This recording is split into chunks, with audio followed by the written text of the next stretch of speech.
The dress. The silk whispered against my legs as I walked up the stone steps to the Hartwell mansion, each footfall echoing like a heartbeat in my chest. The dress, God, this dress, was everything I'd dreamed of wearing but never dared. Midnight blue with threads of silver that caught the light like captured starlight. It hugged my curves in ways that made me feel beautiful for the first time in months. "You look stunning," David had said when I'd emerged from our bedroom an hour ago, his eyes lighting up in that way that reminded me why I'd fallen in love with him. But now, standing before his childhood home, with its imposing columns and manicured gardens, I wondered if stunning was enough. The invitation had been clear. Cocktail attire requested for Margaret Hartwell's 70th birthday celebration. I'd researched, I'd planned, I'd saved for 3 months to buy this dress. Yet as the valet opened the heavy oak doors and the sound of refined laughter spilled out into the evening air, doubt crept up my spine like ice water. "Remember," David squeezed my hand, his voice low and urgent, "she's testing you. She always tests the women I bring home." The women I bring home. As if I were just another in a long line of girlfriends, not his wife of 2 years. But I pushed the thought away. Tonight wasn't about our marriage. Tonight was about proving I belonged in this world of crystal chandeliers and conversations conducted in codes I was still learning to crack. Margaret Hartwell stood in the center of the main salon, holding court like the society queen she'd been for decades. At 70, she was still formidable. Silver hair swept into an elegant chignon, diamonds at her throat that probably cost more than my annual salary, and those pale blue eyes that could dissect a person's worth in a single glance. She saw us the moment we entered. "David, darling!" Her voice carried across the room, warm honey laced with something sharper. The conversations around us paused, as heads turned and I felt the weight of a dozen gazes cataloging every detail of my appearance. We made our way through the crowd, past men in tailored suits discussing stock portfolios and women whose jewelry caught the light with every gesture. I recognized some faces from the society pages, old money families whose names graced museum wings and hospital foundations. "Happy birthday, Mother!" David kissed Margaret's cheek, and she accepted it with the regal bearing of someone accustomed to homage. Then those pale eyes turned to me. "And Emma?" She didn't move to embrace me, didn't even extend a hand, just stood there, taking in my dress with the thoroughness of an art appraiser examining a potentially fraudulent painting. "How bold of you to choose that color." The words hit like a slap wrapped in silk. Around us, I could catch fragments of whispered conversations, sidelong glances, the particular brand of cruelty that dressed itself up as politeness. "Actually, I think Emma looks absolutely radiant," said a voice from behind us. I turned to see Victoria Pemberton approaching, her smile genuinely warm. Victoria was Margaret's oldest friend, a woman whose opinion carried weight in these circles. She'd always been kind to me, one of the few people in David's world who seemed to see me as more than an interloper. "That dress is exquisite," Victoria continued, reaching out to touch the fabric at my sleeve. "Is it vintage?" I started, but Margaret cut me off. "I'm sure it's lovely for certain occasions, though perhaps a bit much for a family gathering. But then again, some people need to make themselves noticed." The conversation around us had definitely shifted now. I could see it in the way heads tilted together, in the barely concealed smirks on perfectly painted lips. This was entertainment for them, watching the outsiders squirm under Margaret's subtle assault. "I should check on the caterers," I said, my voice sounding distant to my own ears. "Excuse me."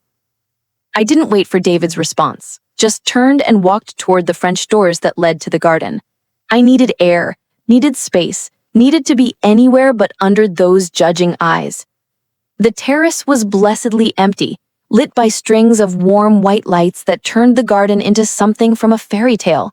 I gripped the stone balustrade and breathed deeply, trying to calm the storm in my chest. "Fuck," I whispered to the night air, then immediately felt guilty for cursing. Even alone, I couldn't escape the feeling that someone was watching, judging, finding me lacking. That bad, huh? I spun around to find a man I didn't recognize leaning against the doorframe. He was perhaps 60, with silver hair and kind eyes behind wire-rimmed glasses. His suit was expensive but understated, and there was something about his posture that suggested confidence without arrogance. "I'm sorry, I was just getting some air after Margaret's performance." He stepped onto the terrace, extending his hand. "James Morrison. And you must be Emma, David's wife." I shook his hand, surprised by his directness. "You saw that?" "Hard to miss. Margaret does enjoy her little shows." He moved to stand beside me at the balustrade. "Especially when she feels threatened." "Threatened?" I almost laughed. "By me?" "By what you represent." James's voice was thoughtful. "Change. New blood. The possibility that her carefully constructed world might not be as permanent as she'd like to believe." I studied his profile in the soft light. "You speak like someone who knows. I've been watching Margaret Hartwell orchestrate these social theatrical productions for 30 years. I know her methods." He turned to face me. "What I'm curious about is whether you know yours." Before I could ask what he meant, David appeared in the doorway. "There you are," he said, relief evident in his voice. "I've been looking for you." "Just getting some air," I said, my tone cooler than I'd intended. James nodded to David. "Your wife was just telling me about her work. Fascinating field." David blinked, clearly not following, but I felt a spark of something. Gratitude, maybe, that this stranger was treating me like someone worth knowing rather than simply someone to be endured. "We should probably go back inside," David said. "Mother's about to make her speech." The three of us returned to the salon, where guests had gathered in a loose semicircle around Margaret. She stood near the massive fireplace, champagne glass in hand, looking every inch the gracious hostess. "My dear friends," she began, her voice carrying easily across the room. "Thank you all for being here to celebrate this milestone with me. 70 years have taught me many things, but perhaps the most important is the value of knowing where one belongs." Her eyes found mine in the crowd, and I felt that familiar chill. In our world, tradition matters, breeding matters. The ability to understand nuance, to appreciate subtlety, these things cannot be taught. They must be inherited, passed down through generations of refinement. Murmurs of agreement rippled through the audience. I felt David shift uncomfortably beside me. "Of course," Margaret's smile sharpened, "we must also be generous to those less fortunate, those who aspire to something beyond their natural sphere. It's important to be charitable even when faced with attempts at reinvention that perhaps miss the mark." The words hit their target with surgical precision. I felt heat flood my face again, but this time it wasn't embarrassment, it was anger. Pure, clean anger that burned away the shame and doubt. Around us, I could see the satisfied expressions of people who just witnessed a masterful social execution. They thought they were watching someone be put in their place. They thought they were seeing the natural order reasserted. They had no idea what was coming. "Actually," I said, my voice cutting through the murmurs of agreement, "I'd like to say something." The room went dead silent. Margaret's expression flickered. Surprise, then something harder. David's hand found my arm. Whether to support or restrain me, I couldn't tell. "I want to thank Mrs. Hartwell for her insights about breeding and tradition," I continued, stepping slightly forward so everyone could see me clearly. "Because she's absolutely right. Breeding does matter, and tradition is incredibly important." I could see confusion on some faces, satisfaction on others. They thought I was conceding defeat. "In fact," I said, reaching into the small clutch I carried, "tradition is exactly why I chose to wear this dress tonight." I pulled out my phone, fingers moving quickly across the screen. "You see, when I was researching appropriate attire for tonight, I wanted to make sure I honored the Hartwell family traditions, so I did some digging into the family history." Margaret's face had gone very still. "And I found the most fascinating photograph in the Metropolitan Museum's digital archive. It's from their 1952 exhibition on American fashion philanthropy. I held up my phone, showing the screen to the room. Perhaps some of you remember this. The photograph was crystal clear even on the small screen. It showed a young woman in an elegant evening gown, standing beside a display case. The placard beside it read, "Margaret Whitmore, now Margaret Hartwell, at age 22, wearing a dress she designed and donated to be auctioned for charity." The dress was midnight blue silk with silver threading, identical to mine. This is Margaret Whitmore, now Margaret Hartwell, at age 22, wearing a dress she designed and donated to be auctioned for charity. The museum's records show it raised the equivalent of $30,000 in today's money for sick children. You could have heard a pin drop. Every eye in the room moved between my phone and Margaret, whose face had gone pale beneath her carefully applied makeup. "I spent months tracking down the pattern," I said, looking directly at her. "I wanted to honor not just Mrs. Hartwell's birthday, but her legacy of creativity and charitable giving. This dress is a recreation of her own design made by the same seamstress who worked on the original." Victoria Pemberton gasped, her hand flying to her chest. "Margaret, is that? My God, I remember that dress. You were so proud of it, and rightfully so. It was absolutely revolutionary for the time." Other voices began to chime in as the older guests recognized the significance. "The Whitmore girl and her designs. I remember reading about that auction. Margaret, you never told us you were a designer." But Margaret herself stood frozen, her champagne glass trembling in her hand. "The original sold to a private collector after the auction, but the museum kept detailed records, including Margaret's own notes about the inspiration. She wrote that she wanted to create something that would make any woman feel beautiful and confident, regardless of her background." I took a step closer to her. "She wrote that true elegance comes not from exclusion, but from lifting others up, from making beauty accessible rather than elite." The silence stretched like a held breath. Margaret's pale eyes met mine, and for the first time since I'd known her, I saw something crack in that perfect facade. "I thought," I said, gently, "that wearing this dress tonight would be the perfect tribute to the young woman who believed that everyone deserved to feel beautiful, who believed that kindness was the highest form of breeding." James Morrison began to clap, slow, deliberate applause that gradually spread through the room. But it wasn't for me. It was for the revelation of who Margaret Hartwell had once been. "Margaret," Victoria said, moving to her friend's side, "why didn't you ever tell us about your designing? This is extraordinary." Other guests pressed closer, suddenly fascinated by this hidden history of their hostess. Questions flew. Had she designed other pieces? Were there photographs? Did she ever consider returning to design? Margaret stood at the center of it all, receiving praise she hadn't heard in decades, but her eyes remained fixed on me. The anger was still there, but it was mixed with something else now. Something that looked almost like recognition. David appeared at my elbow, his face a mixture of awe and terror. "Emma," he whispered, "how did you—" "I've been researching your family history for 2 years. I wanted to understand where I fit in. Turns out, I fit in better than anyone realized."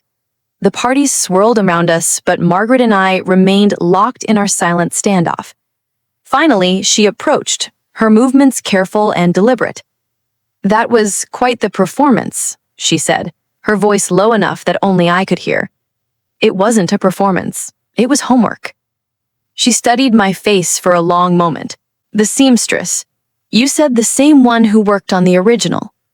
"Elena Marchetti. She's 86 now, lives in Little Italy. She remembered you. She said you were one of the most talented young designers she'd ever worked with. She asked what happened to your dreams." Something flickered across Margaret's features. Pain, regret, a lifetime of roads not taken. "Dreams," she repeated, the word sounding foreign in her mouth. "Yes, I suppose I had those once." "What happened to them?" She was quiet for so long I thought she wouldn't answer. When she finally spoke, her voice was barely audible. "I married Richard Hartwell, and I became who his wife was supposed to be. I looked around the room at her perfectly orchestrated life.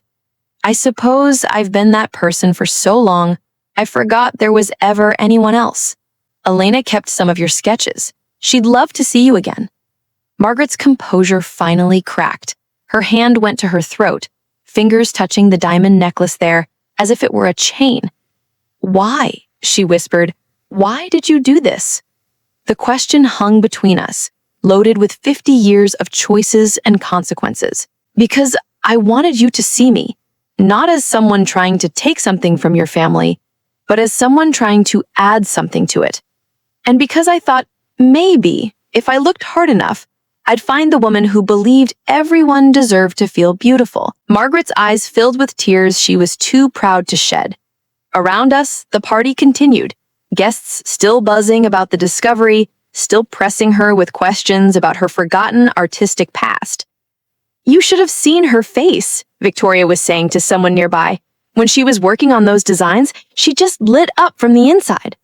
Margaret's gaze moved from me to the phone, still in her hand, where her younger self smiled from the museum photograph. That girl had such hope in her eyes, such confidence in her own vision. I haven't thought about those days in decades. Maybe it's time you did. She straightened then, drawing on reserves of strength I was only beginning to understand. Perhaps it is. David appeared beside us, still looking shell-shocked. Mother, I had no idea. There's quite a lot you don't know about me, darling, Margaret said, her voice regaining some of its earlier authority, but there was a warmth there that hadn't existed before. Perhaps it's time I told you some stories. The evening continued around us, but everything had shifted. Guests who had been content to watch a newcomer be humiliated now found themselves drawn into conversations about Margaret's hidden history, about the vibrant young woman she'd been before she became the society matron they thought they knew.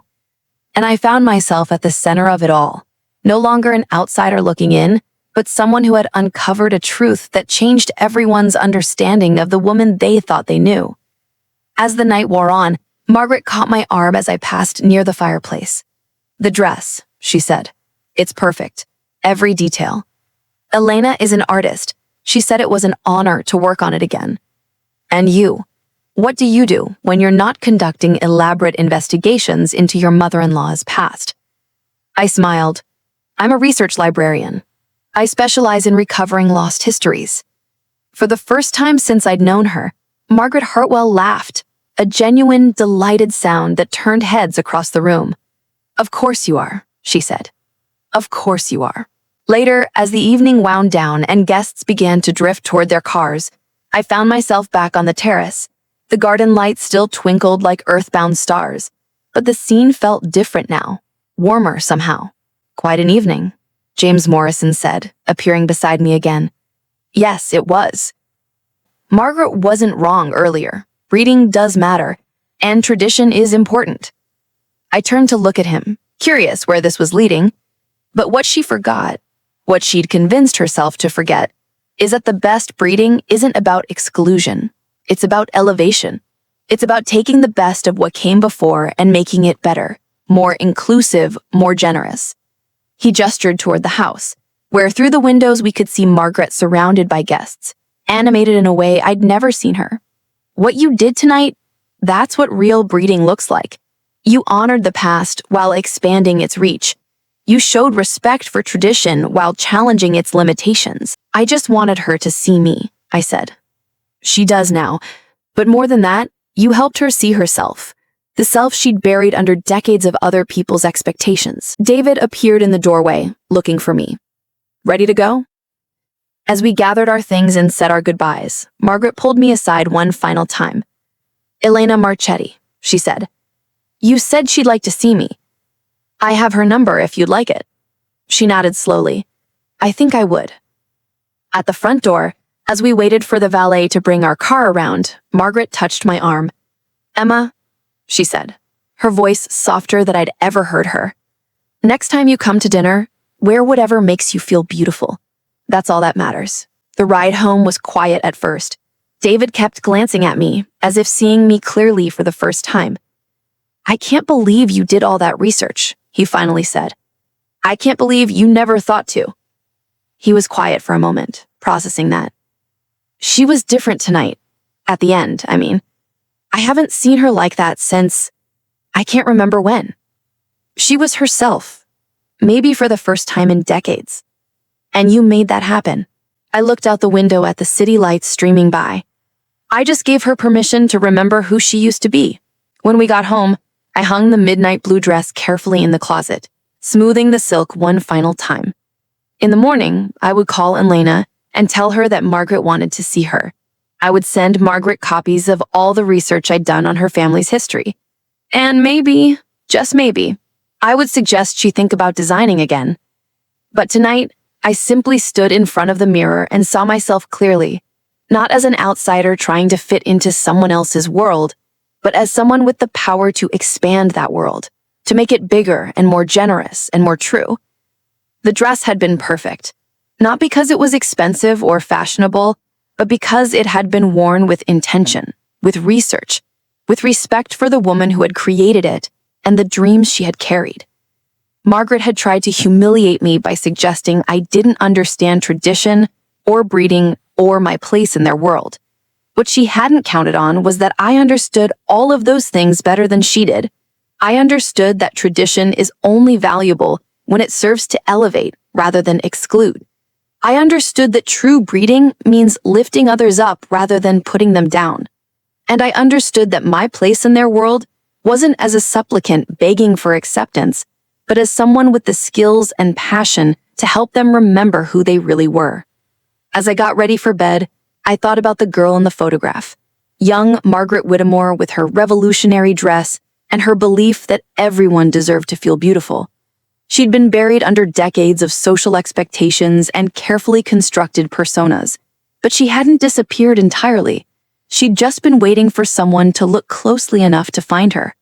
And in finding her, I'd found something too, my own place not just in David's family, but in the larger story of who we all could be when we chose courage over conformity, inclusion over exclusion, truth over performance.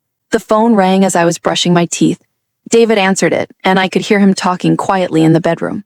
"That was Mother," he said when I emerged from the bathroom. "She wanted me to tell you that she called Elena. They're having lunch tomorrow." I smiled, not surprised, but deeply pleased. "She also said," David continued, his voice holding a note of wonder, "that she's been thinking about taking up designing again. Apparently, Elena told her that age is just another design challenge to overcome." Later that night, as David slept beside me, I lay awake thinking about the evening and all it had revealed. The confrontation I dreaded had become something else entirely.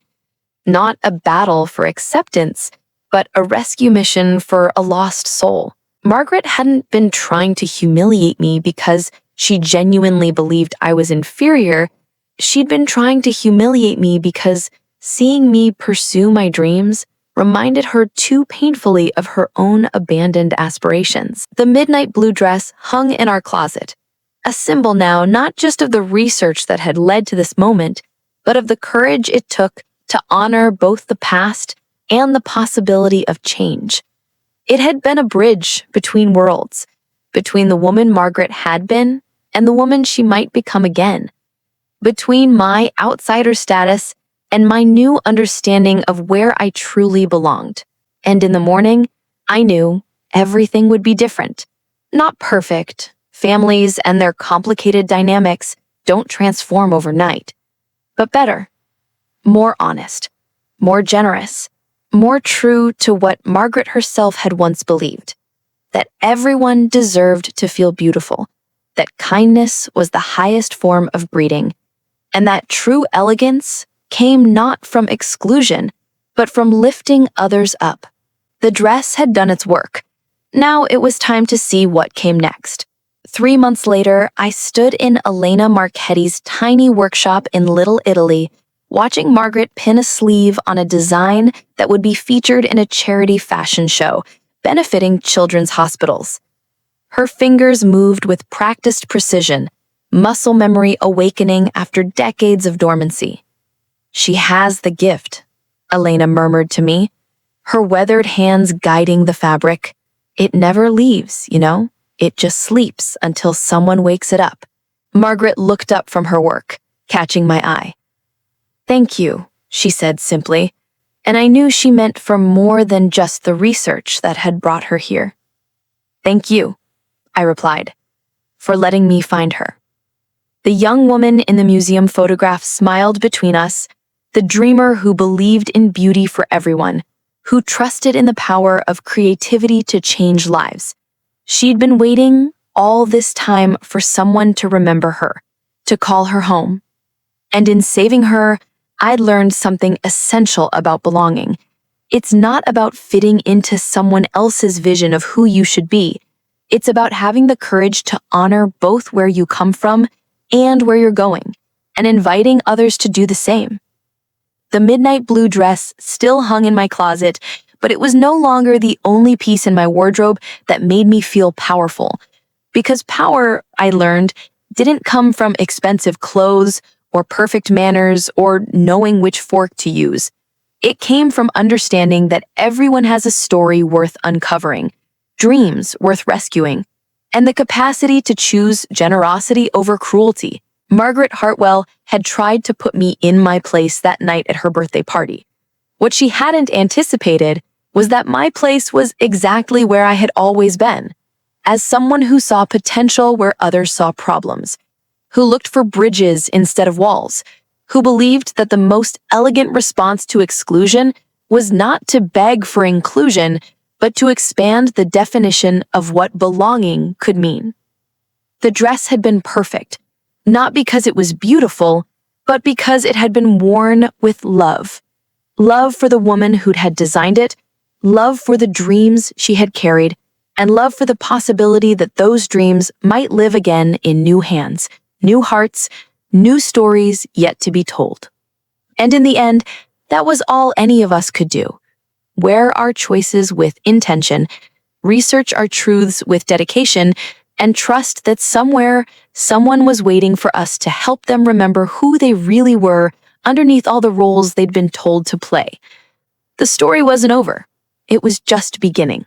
6 months later, the invitation arrived on cream-colored cardstock, the kind that whispered of old money and older traditions. Margaret Hartwell requests the pleasure of your company at the inaugural showing of the Whitmore collection, benefiting the Children's Hospital Foundation. I stared at the elegant script, remembering another invitation 6 months ago that had filled me with such dread. This one made me smile. She actually did it, David said, reading over my shoulder. I still can't believe she went back to designing. But I could.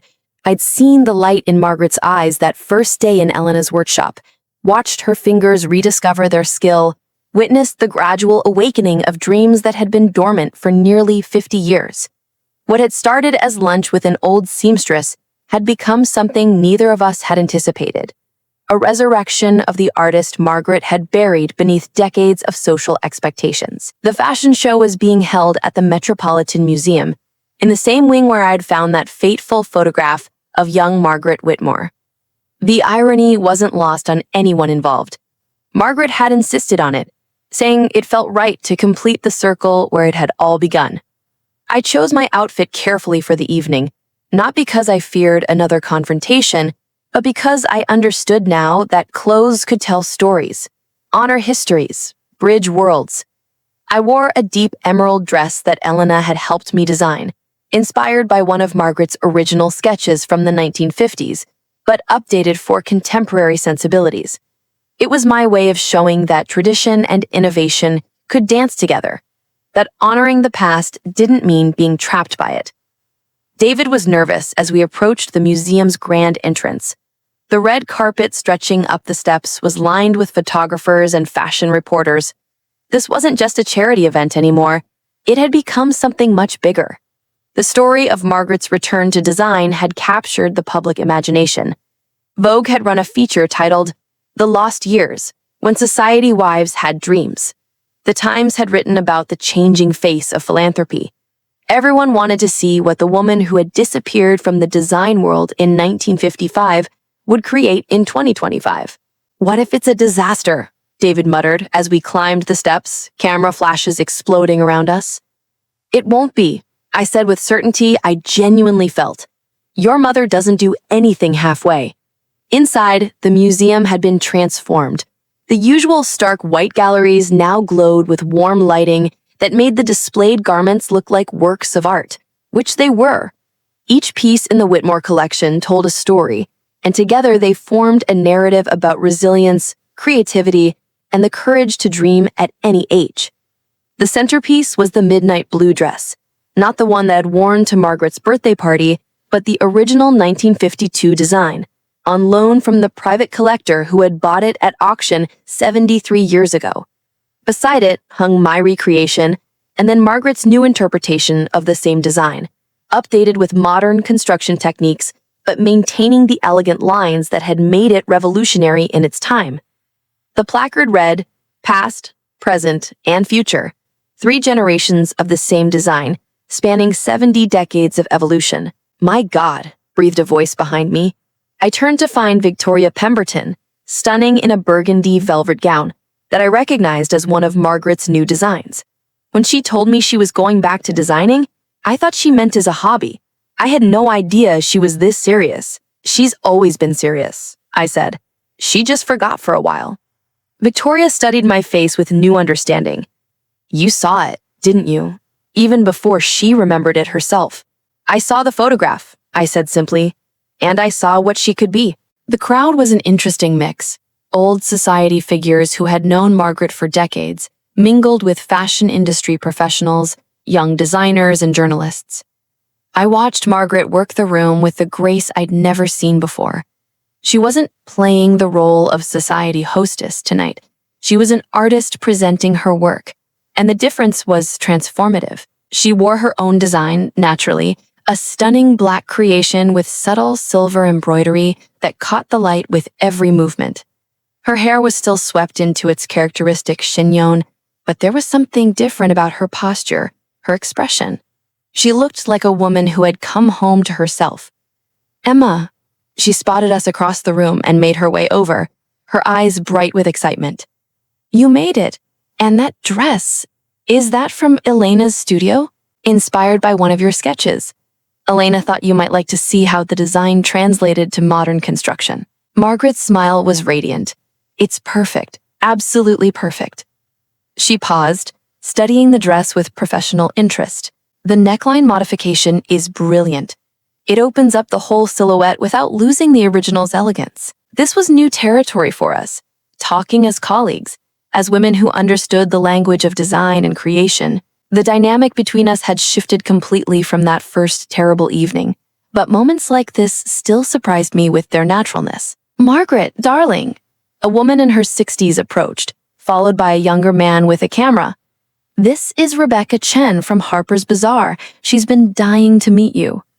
What followed was a whirlwind of interviews and photographs, but Margaret handled it all with the poise of someone who had finally found her calling again.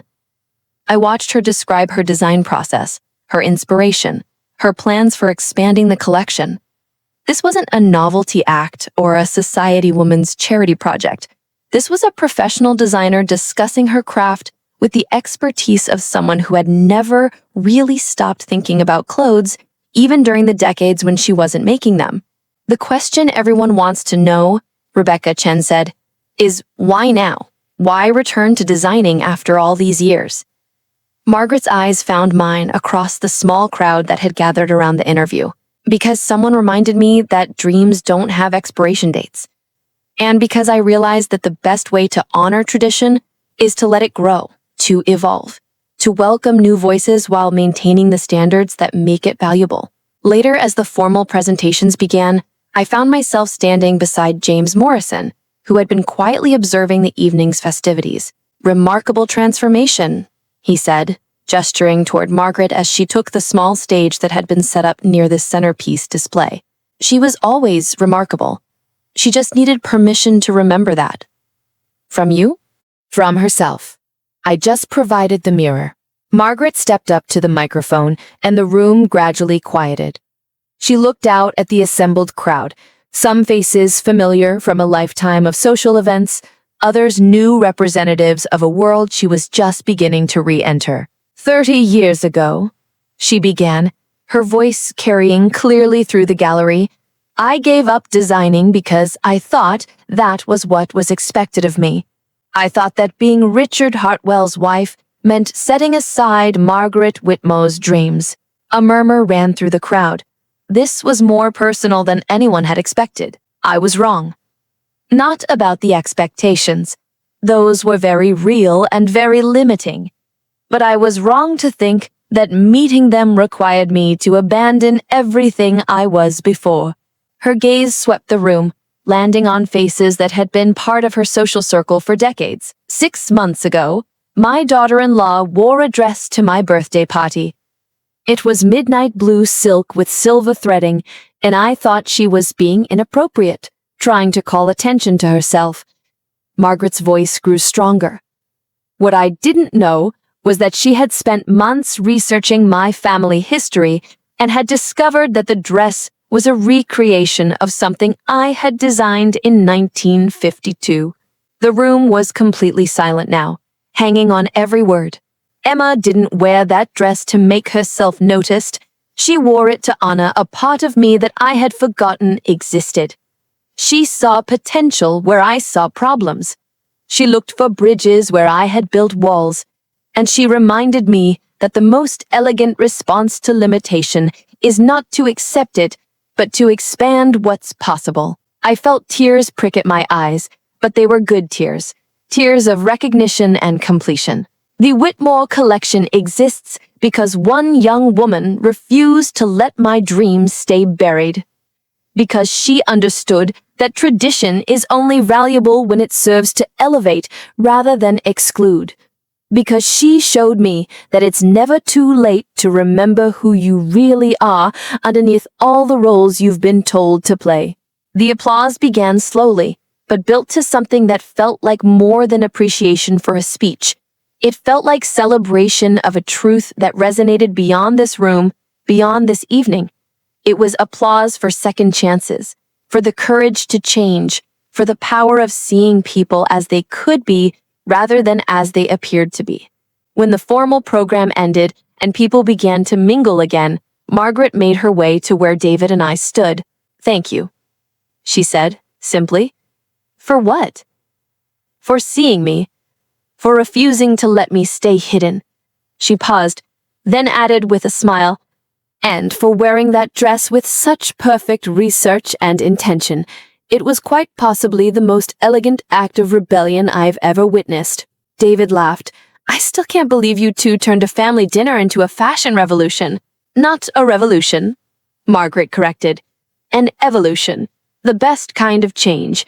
The kind that honors what came before while making space for what comes next." As the evening wound down, I found myself back in front of the centerpiece display, studying the 3 versions of the midnight blue dress. Past, present, and future, but also something more. They represented the journey from dream to abandonment to rediscovery to reinvention. They showed how an idea could survive decades of neglect and emerge stronger, more refined, more purposeful. "Thinking about getting another one made?"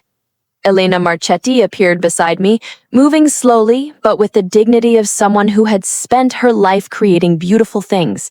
"Actually, I was thinking about how they tell the whole story, how you can see the evolution of not just the design, but the woman who created it."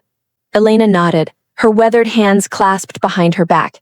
"Margaret, she is different now. Not just the designing. That came back easy, like riding the bicycle. But she is, how do you say, more herself. She remembered who she was before she became who she thought she had to be. And you are different too. I considered this. Am I? When you first came to my shop, you were trying so hard to fit in, to be accepted. Now you know, acceptance, it comes from inside. You belong because you say you belong, not because someone else gives permission." She was right. The woman who had stood on Margaret's terrace 6 months ago, wounded and doubting her place in David's world, was gone. In her place was someone who understood that belonging wasn't about fitting into someone else's vision of who you should be. It was about having the courage to honor both where you came from and where you were going, and inviting others to do the same. Elena, thank you for everything. She patted my arm with surprising strength. You saved her, Margaret. She was dying inside, pretending to be someone she was not. You brought her back to life. She saved herself. I just provided the research. Elena smiled. Sometimes that is enough. Sometimes all someone needs is proof that their dreams were real, that they mattered, that they can matter again. As David and I prepared to leave, Margaret pulled me aside one final time. I have something for you, she said, pressing a small wrapped package into my hands. Margaret, you don't need to open it. Inside was a brooch, a delicate silver design that looked like intertwined vines, with tiny blue stones that caught the light like captured stars. I made it, Margaret said quietly. My first attempt at jewelry design. I thought you should have the first piece from my new beginning. I felt my throat close up. It's beautiful. It's a thank you, and an apology, and a promise. A promise? That I'll never forget again. Who I am, what I'm capable of, or the courage it takes to help someone else remember the same thing about themselves. I pinned the brooch to my dress, and it settled against the emerald silk like it had always belonged there. Margaret said, stepping back to admire the effect, I think we're going to be quite a formidable team. Team? Her smile was mischievous in a way I'd never seen before. Did you think this was a one-time event? The collection is just the beginning, my dear. I have decades of lost time to make up for, and I suspect I'm going to need a research librarian who specializes in recovering lost histories. David joined us, overhearing the last part. What are you two plotting now? The future, Margaret said simply. All of it. 1 year later, the Whitmore Hartwell Foundation occupied an entire floor of a building in the fashion district. Its clean white walls lined with sketches, fabric samples, and photographs documenting the evolution of what had begun as one woman's rediscovered dream. Through the floor-to-ceiling windows, Manhattan spread out below us like a promise of infinite possibilities. I stood in what we called the research room, surrounded by archives that told the stories of forgotten designers, overlooked artists, women whose dreams had been sidelined by circumstance or expectation. My job, my official title was Director of Historical Recovery, was to find them, document their work, and, when possible, bring their stories back into the light. Margaret entered carrying a cup of coffee and wearing one of her new designs, a charcoal wool dress with subtle geometric embroidery that managed to be both professional and artistic. At 71, she worked with the energy of someone half her age, as if making up for lost decades. The Patterson files arrived, she announced, setting a thick manila envelope on my desk. Sarah Patterson, 1963 to 1968, specialized in avant-garde evening wear before she disappeared from the fashion scene entirely. I opened the envelope and pulled out a photograph of a young black woman standing beside a mannequin wearing a dress that looked like it was made of liquid silver. The placard in the photo read, Sarah Patterson, Emerging Designer, New York Fashion Week, 1964. What happened to her? I asked, though I suspected I already knew the story. I'd heard variations of it dozens of times over the past year. According to her daughter, she was told that the fashion world wasn't ready for her vision. Too radical, too political, too different. Margaret's voice carried a familiar note of anger, not at me, but at a system that had silenced so many voices.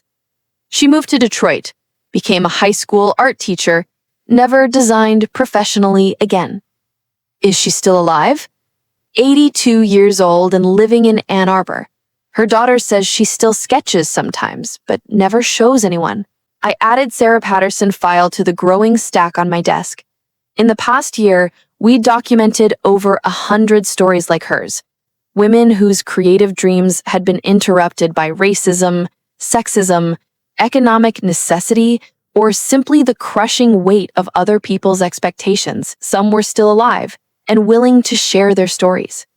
Others lived on only in photographs and fading memories. "We should visit her," I said. "I was hoping you'd say that." Margaret smiled. "I've already booked us flights for Thursday."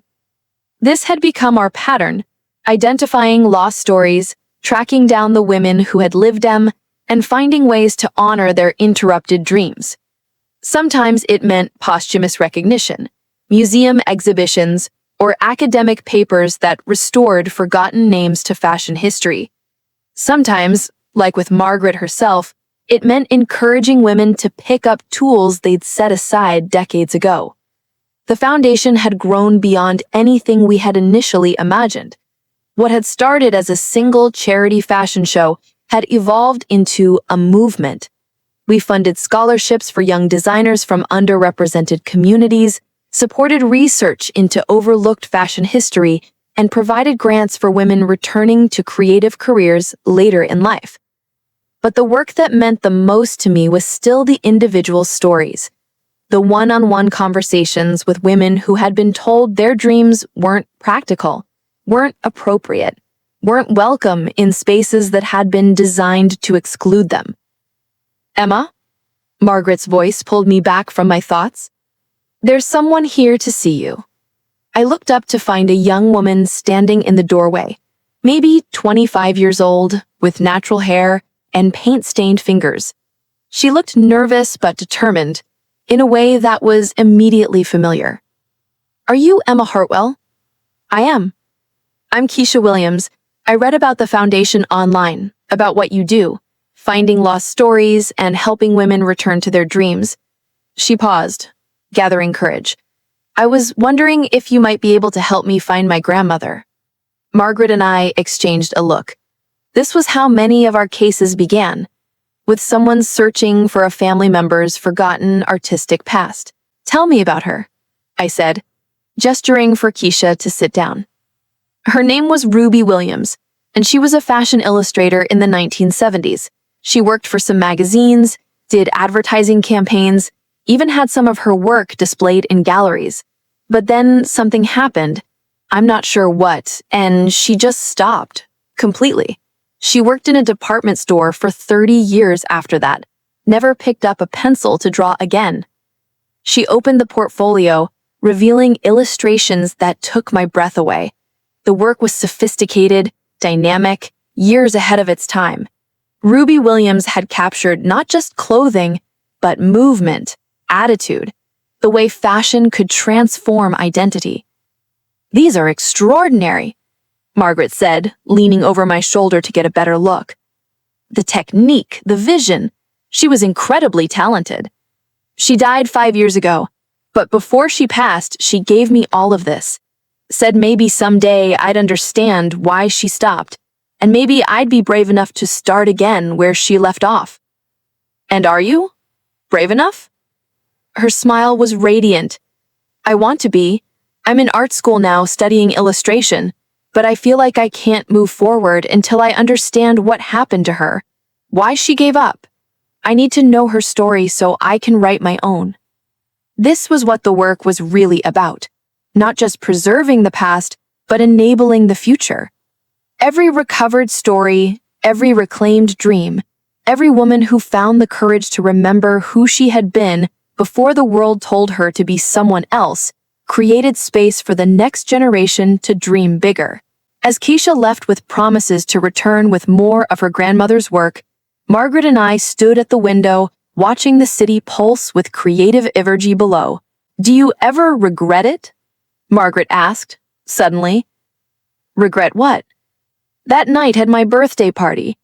You could have just worn something safe, accepted the humiliation, played the game everyone expected you to play. It would have been easier."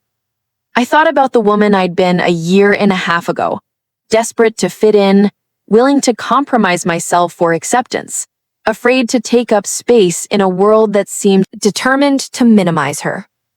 "No," I said. "I don't regret it.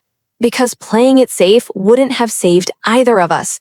You'd still be pretending to be someone you weren't, and I'd still be apologizing for existing. We'd both still be small." Margaret nodded. "I think about that night often. How different everything could have been if you hadn't done your research, if you hadn't been brave enough to wear that dress. The dress was just fabric," I said. "The bravery was in deciding to tell the truth." "And look what the truth set in motion." She gestured around the foundation offices, where young designers worked alongside seasoned professionals, where walls displayed the recovered work of forgotten artists, where dreams that had been interrupted decades ago were finally being allowed to continue. My phone buzzed with a text from Elena. "Margaret's new sketches are ready. Can you come see?" "Elena has something to show us," I said. We made our way to Elena's workshop, which had expanded significantly over the past year. What had once been a tiny space where an elderly seamstress took in alterations had become a vibrant studio, where established designers worked alongside newcomers, where traditional techniques were passed down to eager students, where Margaret spent 3 afternoons a week teaching young women that fashion could be both art and activism. "There you are," Elena greeted us as we entered. Come see what your Margaret has been working on." She led us to a corner of the studio where a dress form displayed a creation that made me gasp. It was a wedding gown, but unlike anything I'd ever seen. The silhouette was classic, fitted bodice flowing into a full skirt, but the details were revolutionary. Instead of traditional white lace, Margaret had created a textile story. Embroidered across the fabric were tiny scenes depicting women at work, a seamstress at her machine, an artist at her easel, a writer at her typewriter, a scientist in her laboratory. "It's for the museum exhibition," Margaret explained. "They asked for a piece that would represent the modern woman's journey. I thought about all the women we've met this year, all the stories we've recovered, and I wanted to create something that honored not just the traditional role of bride, but all the roles women can choose to play." I walked around the dress form, taking in the incredible detail. Each tiny embroidered figure was perfect, recognizable, telling its own story, while contributing to the larger narrative. "It's not just a wedding dress," I said slowly. "It's a manifesto. Every woman who puts this on will be wearing the dreams of all the women who came before her. All the artists and scientists and writers and creators whose work made her choices possible." Elena beamed with pride. "She works like a demon, this one. Up all night with the embroidery, sketching new ideas faster than I can make patterns." "I have decades to make up for," Margaret simply said. "And besides, I finally understand what I'm designing for." "What's that?" "The future. For women who refuse to choose between tradition and progress, who understand that you can honor where you came from while insisting on where you're going. For women who know that the most elegant rebellion is living fully as yourself." As we prepared to leave Elena's workshop, she pulled me aside. "You know what you did, yes?" she said quietly. "I wore a dress." Elena laughed. "You wore a dress with intention, with research, with love for the woman who created it, and faith in the woman she could become again. That is not small thing." "I know that now." "Good. Because there are many more women out there who need someone to see their potential, to do the research, to help them remember their dreams. The work, it is just beginning." She was right. In the past year, the foundation had opened offices in Los Angeles and Chicago. We were planning international expansion, starting with London and Paris, then moving into markets where women's creative voices had particularly been suppressed. Every new city meant dozens of new stories to uncover, hundreds of new dreams to recover. But the work wasn't just about the past. We were also funding contemporary designers, particularly women of color and those from working-class backgrounds who faced the same barriers that had silenced previous generations. We were creating mentorship programs, providing studio space, connecting emerging artists with established professionals. Every grant we awarded Every scholarship we funded, every forgotten artist we elevated was a small act of revolution, a refusal to accept that creativity was a luxury only available to those born into the right circumstances. That evening, David and I sat in our apartment, which had been transformed over the past year into something that reflected both of our histories and dreams. The walls were covered with photographs from our research trips, sketches from the designers we'd worked with, and prints of recovered artwork by women whose stories we'd helped bring back to light. "Sarah Patterson," I said, showing him the photograph Margaret had brought that morning. "Another lost voice we're going to recover." David studied the image. She looks so young, so hopeful. She was, until the world convinced her that her hopes were inappropriate. And now? Now she gets to decide for herself what's appropriate. At 82, she gets to choose whether her story ends with silence or with a second act. David was quiet for a moment.